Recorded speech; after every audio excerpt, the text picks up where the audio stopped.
شخصیت پہ شاید خان فرصت کے ٹویٹ ہے جو کہ خان صاحب سے ریلیٹڈ ہے. انہوں نے خان صاحب کا نام تو نہیں لیکن انہوں نے کہا کہ ایسے لوگوں کی وجہ سے ایسے مسلموں کی وجہ سے عمران خان کے جو جانے میں جنہوں میں ان کے ٹویٹ کو کیسے دیکھیں تاکہ عوام جو ہے ان پر شاید افریدی مر جائے پھر دوبارہ پیدا ہو جائے، پھر مر جائے پھر دوبارہ پیدا ہو جائے، اس کی حیثیت ہی نہیں ہے، اوقات ہی نہیں ہے کہ وہ خان صاحب کو للکار سکے. کہاں خان صاحب، کہاں یہ مطلب یہ تو زمین آسمان کا ہی فرق ہے. خان صاحب کی ایک پرسنالٹی ہے، خان صاحب کی ایک ویژن ہے. عمران خان امت مسلمہ کے لیڈر ہیں، پاکستان کی سب سے بڑی پارٹی کے لیڈر ہیں، پاکستان کے عوام کے لیڈر ہیں، اور انہوں نے شان رسول کا مقدمہ لڑا، انہوں نے سبز پاسپورٹ کا مقدمہ لڑا. میرے خیال میں سوچ سمجھ کے بات کرنی چاہیے ایسے لوگوں کو. پارٹی نون لیگ کا ساتھ دیتے ہیں. یہ کیا واقعی آپ اتنے ناراض ہیں یا ویسے ہاتھ میں چوری ہوئی؟ دیکھیے، پیپلز پارٹی نے کندھا تو دیا ہوا ہے نون لیگ کی حکومت کو. اگر پیپلز پارٹی PDM 1 کا حصہ نہ بنتی تو ان کی حکومت نہ بنتی، ڈائریکٹ الیکشن ہو جاتا، عوام فیصلہ کر لیتی. انہوں نے کندھا دیا اور انہوں نے رجیم چینج کے بعد زبردستی ہماری حکومت گرا کے شہباز شریف کی حکومت کو کندھا دیا. پھر جب نگران حکومتی آئی تب بھی ان کے لوگ اس کے اندر شامل تھے. ابھی جب PDM 2 آئی ہے تو تبھی بھی اس لیے جو 17 سیٹوں والی جماعت ہے نون لیگ، اس کی حکومت اس لیے چل رہی ہے کہ پیپلز پارٹی نے کندھا دیا ہوا ہے.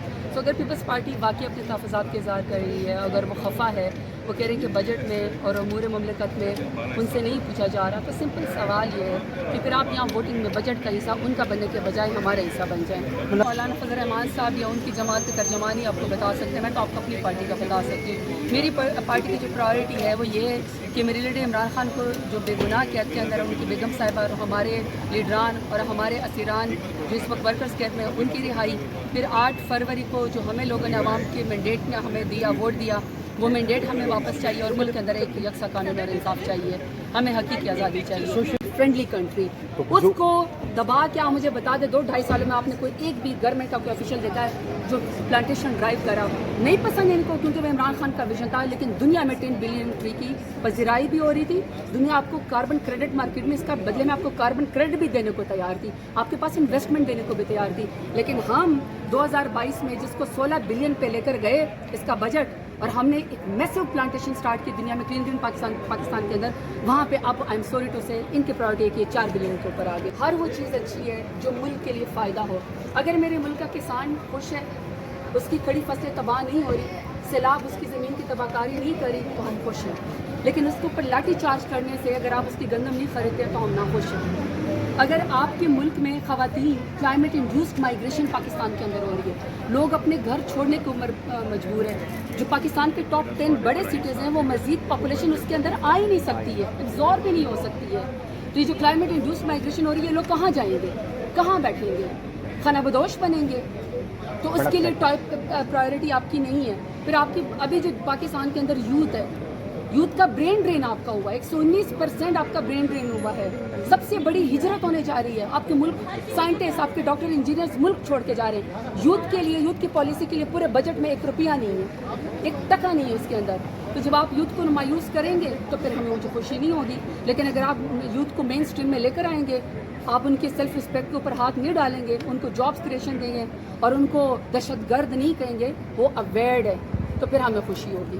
ہماری جب حکومت تھی، جب رجیم 2022 کا ہوا تھا، ابھی آپ انہی کا اکنامک سروے پڑھیں.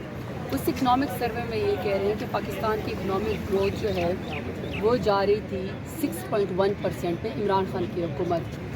اب یہ کہہ رہے ہیں کہ 2.83 کو ہم اچیو کرنے کی کوشش کریں گے.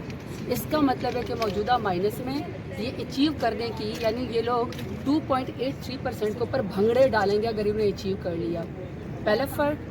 دوسرا فرق یہ کہ ان کے اپنے اکنامک سروے میں لکھا ہوا ہے کہ انفلیشن، مہنگائی، افراط زر 38% پہ پہنچ گیا ہے، 38% پہ. اور ہماری جب حکومت گرائی گئی تھی، ہماری سب سے جو بدترین مہنگائی تھی عمران خان کی حکومت کی، وہ 11% کی تھی. یہ خود اپنے اکنامک سروے میں مان رہے ہیں کہ یہ لوگ اب 38% پہ ہیں، اور موجودہ بجٹ کے بعد کہہ رہے ہیں کہ 12% سے زیادہ اور مہنگائی ہو جائے گی. تو آپ مجھے بتا دیں کہ اس میں عوام کے لیے کیا چیز ہے، سوائے اس کے کہ 19 کھرب کے بجٹ میں 12 کھرب، وہ تو بلینز تو، بٹ 30% کے اضافے کے ساتھ مزید نئے ٹیکسز لگائے ہیں، تنخواہ دار طبقے کے اوپر لگائے گئے ہیں. تو درمیانہ طبقہ بھی ختم ہو گیا، تنخواہ دار طبقہ بھی ختم ہو گیا. تو پھر مہنگائی عوام کا تو پھر اس سے کوئی تعلق نہ ہوا.